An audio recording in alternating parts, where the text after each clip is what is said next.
하나님의 말씀은 이사야 49장 18절에서 21절의 말씀입니다. 내 눈을 들어 사방을 보라. 그들이 다 모여 내게로 오느니라. 나 여호와가 이르노라.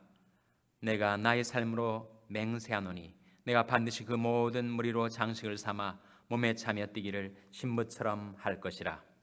대저 내 황폐하고 적막한 곳들과 내 파멸을 당하였던 땅이 이제는 거민이 많음으로 좁게 될 것이며 너를 삼켰던 자들이 멀리 떠날 것이니라. 고난 중에 낳은 자녀가 후일에 내 귀에 말하기를 이것이 우리에게 좁으니 넓혀서 우리로 거처하게 하라 하리니 그때 내 심중에 이르기를 누가 나를 위하여 이 무리를 낳았는고 나는 자녀를 잃고 외로워졌으며 사로잡혔으며 유리하였거늘 이 무리를 누가 양육하였는고 나는 홀로 되었거늘 이 무리는 어디에서 생겼는고 하리라. 아멘. 할렐루야. 저에게 평강의 복을 기원하는 마음으로 샬롬 인사 나누시기 바랍니다. 샬롬. 샬롬. 오늘 목요 새벽 기도에 잘 나오셨습니다. 여러분이 하나님께 간구하던 붕해가 지난주에 은혜 가운데 성료되었습니다. 붕해 때 증거된 손인식 목사님의 말씀이 우리 교회 일꾼들이 부지런히 준비해서 교회 웹사이트에 다 올라 있습니다. 6번의 메시지가 설교 말씀 특별 행사란에 다 올라 있으니까 여러분들 찾아가셔서 다시 말씀을 듣는 기회 가지시기를 바랍니다. 인터넷 사용이 용이치 않아서 CD를 원하시는 분들을 위해서 우리가 CD를 제작하였습니다. 6번의 메시지 CD 6개 한 세트가 5불에 판매될 것입니다. 그리고 거기서 나온 모든 수익금들은 우리 손인식 목사님의 북한 선교를 위해서 보내지게 될 것입니다. CD가 나오면 여러분 다시 한번 들으시고 또 이웃에게도 또 전하셔서 말씀의 은혜를 받게 되시기를 바랍니다. 오늘 본 말씀은 부흥에 관한 말씀이에요. 부흥의 메시지입니다. 부흥이라는 말, 그 말 자체를 뜯어보면 어떤 뜻일까요? 무슨 부자죠? 다시 부자에 무슨 흥자입니까? 흥할 흥자죠. 부흥이란 말은 다시 흥하게 되는 것, 거의 몰락했었는데 다시 흥하게 되는 것을 부흥이라고 하죠. 영어로는 뭐라고 하죠? revival이라고 합니다. re라는 말은 다시라는 말이고 vival은 생명이라는 뜻입니다. 다시 생명이 흥하게 되는 것. 이번 부흥에 오셨던 손인식 목사님은 그것을 revisitation of God, 하나님의 재방문이라고 부흥을 해석을 하셨는데 다 같은 맥락입니다. 부흥은 무엇인가? 다시 흥하게 되는 것, 다시 생명이 솟게 되는 것, 하나님이 다시 방문하셔서 그 가정과 교회를 다시 흥하게 해주시는 것, 그것이 바로 부흥이란 말이죠. 그래서 부흥은 인간이 이루어내는 것이 아닙니다. 하나님의 은혜로 이루어지는 것이 부흥이죠. 오늘 본 말씀에 보시면 이런 말씀이 나오지 않습니까? 18절 다시 한번 같이 읽겠습니다. 18절 말씀 시작. 내 눈을 들어 사방을 보라. 그들이 다 모여 내게로 오느니라. 나 여호와가 이르노라. 내가 나의 삶으로 맹세하노니 내가 반드시 그 모든 무리로 장식을 삼아 몸에 차며 뛰기를 신부처럼 할 것이라. 내 눈을 들어 사방을 보라. 그들이 다 모여 내게로 오느니라. 이 부흥의 역사죠. 근데 어떻게 부흥이 일어나는 것인가? 그 부흥의 물결에 서게 된 자, 부흥의 역사에 마주 서게 된 자는 참 신기하다. 어디서 이 사람들이 이렇게 모여드는 것일까? 내가 수고한 것 아니고 내가 낳은 것 아닌데 이 많은 사람들은 어디서 생겨난 것일까? 그렇게 의아해하게 된다는 거예요. 21절 말씀이죠. 21절 말씀 같이 읽겠습니다. 시작. 그때 내 심중에 이르기를 누가 나를 위하여 이 무리를 낳았는고 나는 자녀를 잃고 외로워졌으며 사로잡혔으며 유리하였거늘 이 무리를 누가 양육하였는고 난 홀로 되었거늘 이 무리는 어디서 생겼는고 하리라. 그런 질문을 갖게 된다는 거죠. 내가 낳은 자식이 아닌데 대체 누가 나를 위하여 이 무리를 낳았는고? 나는 외로운 자인데 이 무리를 누가 양육하여 데려다 주었는가? 나는 홀로 되었거늘 이 무리는 어디서 생겼는고 하리라. 이 질문은 사실은 수사 의문문입니다. 누가 낳고 누가 양육하고 누가 생겨나게 했다는 겁니까? 결국 하나님이 하셨다는 거죠. 부흥은 하나님의 역사입니다. 하나님이 우리를 긍휼히 여기셔서 은혜로 이루어 주시는 것이 부흥이다. Revisitation of God, 하나님의 재방문. 하나님께서 낮고 비천한 우리들을 긍휼히 여기시고 돌아보셔서 하나님이 다시 우리를 찾아오심으로 부흥의 역사가 일어난다.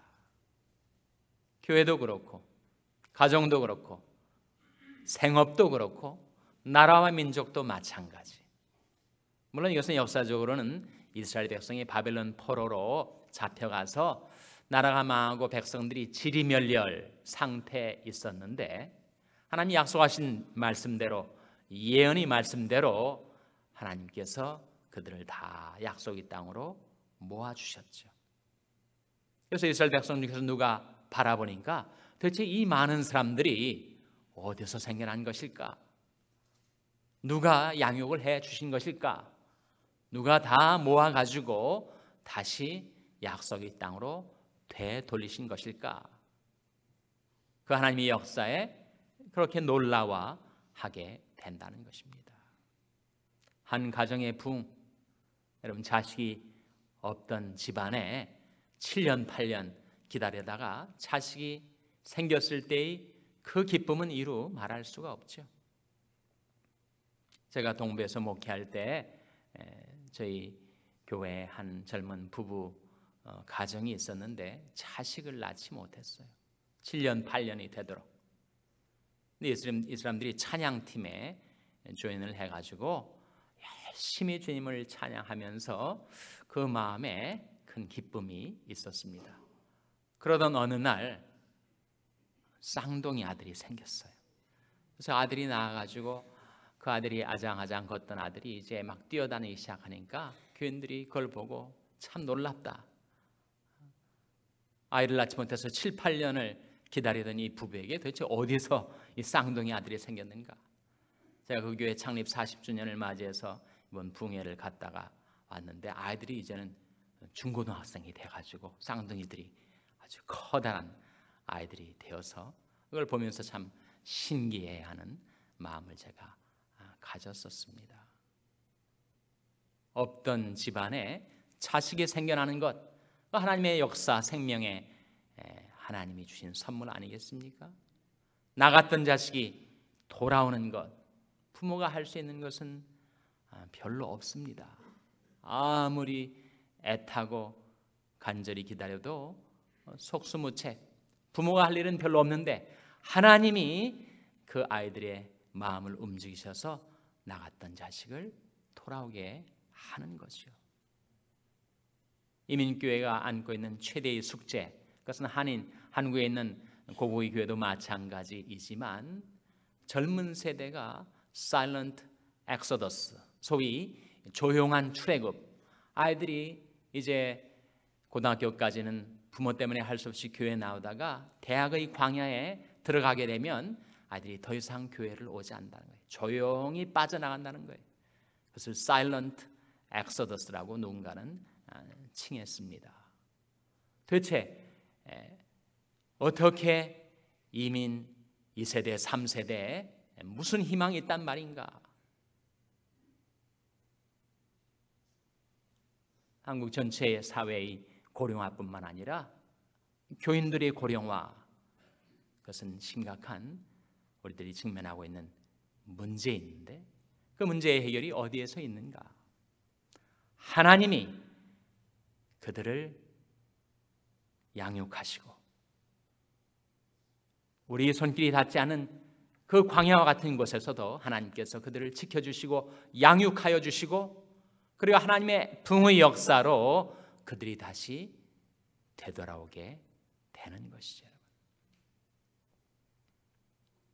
가정의 부흥, 교회의 부흥, 그리고 나라의 부흥, 그것은 다 어떻게 이 많은 사람들이 이렇게 모여오는 것일까? 그것은 바로 이것 때문이다. 이사야 55장 5절 한번 찾아보시기 바랍니다. 이사야 55장 5절, 구약의 부흥의 원인을 밝혀주는 말씀입니다. 구약 성경 1035면 이사야 55장 5절 같이 읽겠습니다. 이사야 55장 5절 말씀 같이 읽습니다. 시작.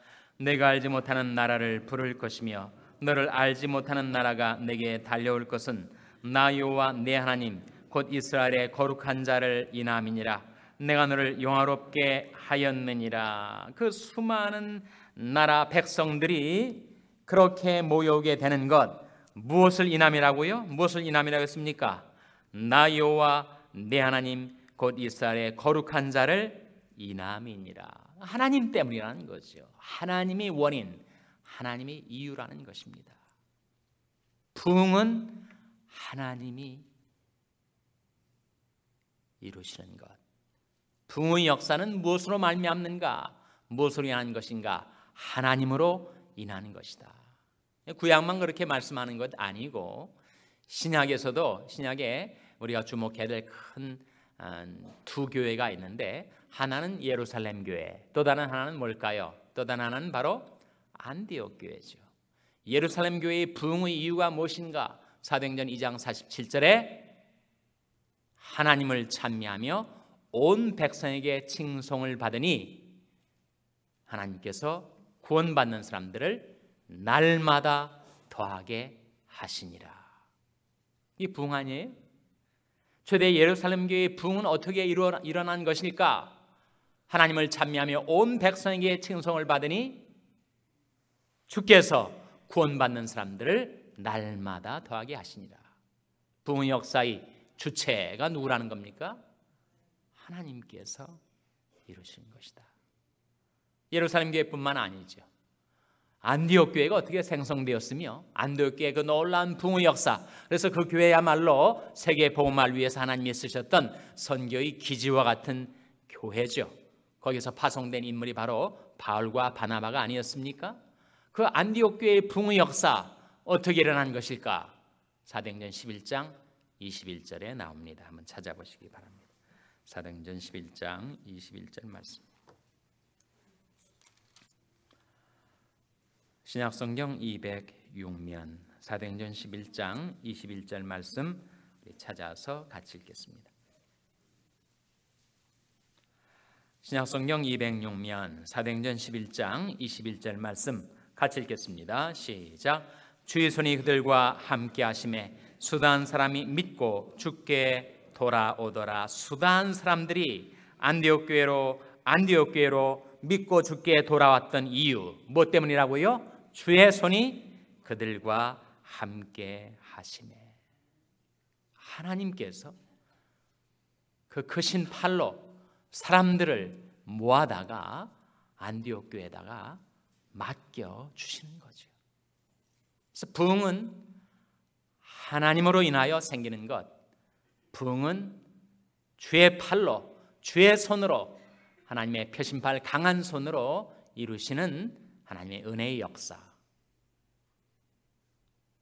그래서 부흥은 하나님으로 말미암아 이루어지는 것인데, 세상에 많은 교회들이 다 부흥돼야 될 터인데 왜 어떤 교회는 부흥되고 어떤 교회는 부흥되지 않는 것일까?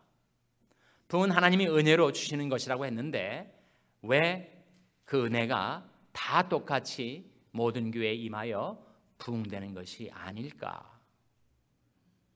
부흥되는 교회는 하나님께서 주시는 은혜의 선물을 받을 그릇을 준비하고 행하는 교회.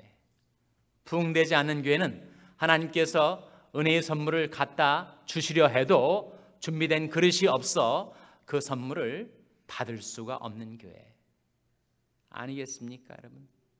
그렇다면 사일런트 엑소더스로 흩어져 달아났던 우리 자녀들이 하나님의 은혜로 다시 모여올 때 그들을 받아들일 수 있는 그릇을 준비하는 것, 그것이 우리가 해야 될 숙제가 아니겠습니까? 은혜의 선물을 받을 그릇을 준비해야 될 터인데 어떤 그릇을 준비해야 된다는 것일까? 세 가지 준비가 필요합니다. 하나는 말씀의 준비죠. 목마른 자들아 다 이리로 오라. 이곳에 좋은 샘 흐르도다. 하나님의 말씀이 있는 곳에 사람들은 모여들게 되어 있습니다.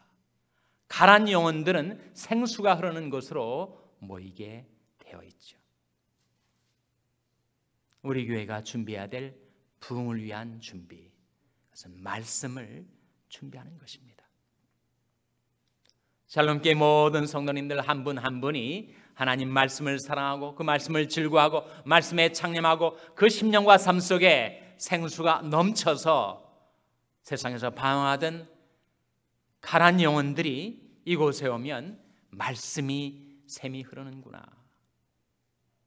이번에 하나님께서 보내주신 강사 목사님을 통해서 말씀이 생수가 흐르자 많은 영혼들이 사슴이 시냇물 찾기에 갈급함같이 모여든 것이 아니었겠습니까? 하나님께서 우리 샬롬교회 부흥의 역사를 이루어 주려 하실 때 우리 편에서 준비해야 할 일, 그래서 이 말씀이 너희 속에 풍성히 거하게 하라. 하나님 말씀이 우리 심령 우리 마음속에 있어서 서로 그 말씀으로 격려하고 위로하고 권면하는 준비가 우리에게 필요합니다. 두 번째 준비, 사랑의 준비죠. 하나님의 교회 속에는 말씀과 사랑이 흘러넘쳐서 온 세상을 향하여 흘러나가야 될 터인데 그러려면 우리에게 사랑의 준비가 필요하죠. 하나님의 인도하심을 따라 우리 교회에 방문하게 된 심령들이 내가 이 교회 속에서 환영을 받는구나, 그런 느낌이 들어야 그 교회에 정착하지 않겠습니까? 왜 교회가 이렇게 쌀쌀맞을까? 내가 용납받지 않고 있구나, 내가 환영받고 있지 않고 있구나 라고 생각하면 그들은 이내 교회를 떠나게 되지 않겠습니까? 내가 여기에 와서 안식을 얻고 쉼을 얻고 사람들에게 환영을 받는다라는 느낌이 들어야, 사랑이 있어야 하나님이 모아다 주신 영혼들이 이곳에서 안식과 즐거움을 얻고 신앙생활을 할 수가 있지 않겠습니까? 세 계명을 너에게 주느니 서로 사랑하라. 내가 너를 사랑한 것 같이 너희도 서로 사랑하라. 너희가 서로 사랑하면 이로써 모든 사람이 너희가 내 제자인 줄 알리라. 깨어 믿음에 굳게 서서 남자답게 강건하여라. 너희 모든 일을 사랑으로 행하라. 미국 교회의 정체 가운데 한 가지 이유는 그들이 교회를 통해서 갖게 되는 베네핏들을 외부에서 온 새로운 사람들과 나누기를 주저하기 때문이라는 거예요.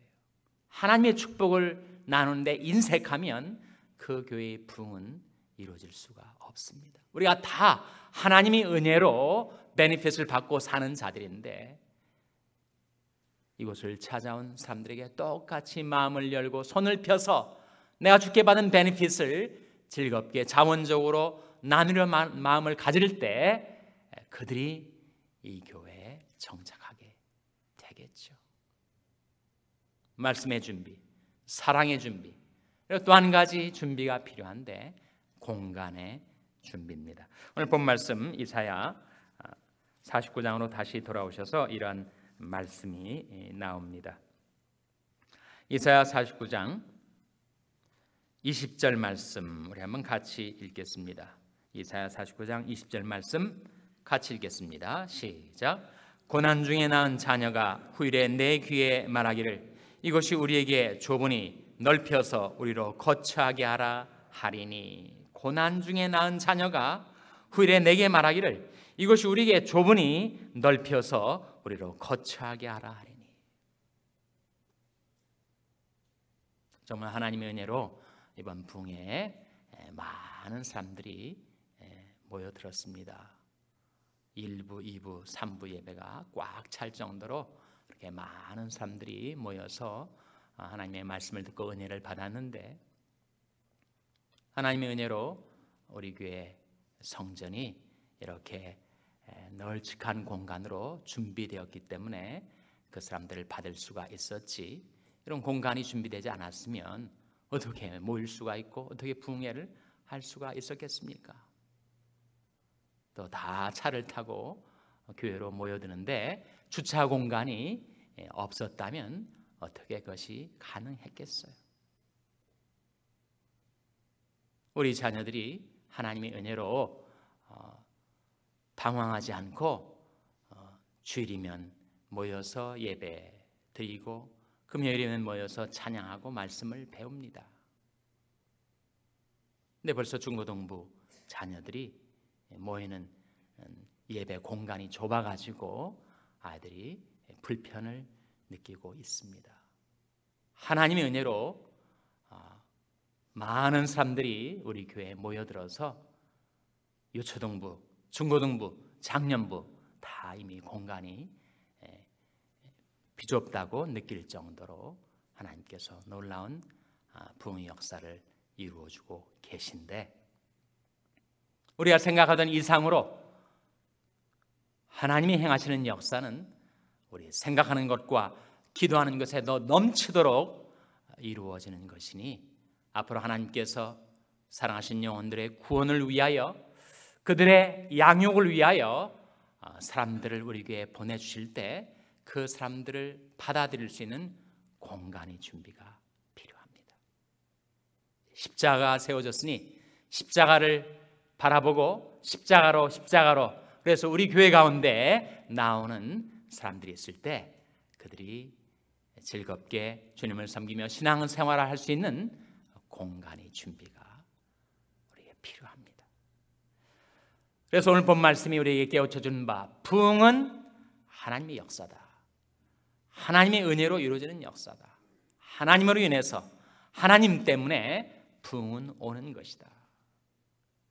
부흥이 우리에게 다가올 때 우리 편에서 그 선물을 받아들일 수 있는 그릇의 준비가 필요한데, 어떤 준비를 말하는가? 말씀의 준비, 사랑의 준비, 공간의 준비가 필요합니다. 하나님께서 여러분의 가정에 방황하는 자식들이 있다면 하나님께서 은혜로 그 자식들을 다시금 가정으로, 부모의 품으로 돌려 보내주시고, 세상 속에 방황하는 영혼들 하나님 아버지의 사랑의 넓은 품 안으로 찾아들 때 그들을 용납하고 환영하고 말씀과 사랑과 공간으로 그들을 맞을 준비를 하시는 여러분이 되시기를 주님의 이름으로 축원합니다. 기도하시겠습니다. 오늘 말씀 기억하며, 하나님, 저희들이 하나님의 은혜로 부흥의 역사를 이루어 주실 때 저희들이 받아들일 수 있는 준비를 하게 하여 주시옵소서. 기도하시기 바랍니다. 우리 자녀들을 위해서 기도할 때, 하나님, 저희 자녀들이 가정을 떠나 세상 속에 살아갈 때 하나님께서 저희 자녀들과 함께 하여 주시고 양육하여 주시고 늘 가정으로 교회로 돌아올 수 있게 해주시옵소서. 기도하시기 바랍니다. 병상이나 간지체들을 위해서 기도해 주시기를 바랍니다. 생명의 하나님, 저희들의 생명을 지켜주시고 소생시켜 주시옵소서. 위하여 기도해 주시기 바랍니다. 우리 샬롬교회의 부흥을 위해서 기도해 주시기를 바랍니다. 여러분의 생업을 위해서 기도하시고, 코이노니아 선교회 박종희 목사님을 위해서 기도해 주시기 바랍니다. 네팔의 이재민들을 위해서 기도하시고, 십자가 공사를 하는 일꾼들의 안전을 위해서 기도해 주시고, 하나님, 저희들을 성령으로 충만케 하셔서 말씀 충만, 사랑 충만한 교회가 되어 하나님이 가져다 주시는 부흥의 선물을 받을 수 있는 준비를 하게 해 주시옵소서. 이런 제목들로 우리 합심해서 기도하겠습니다.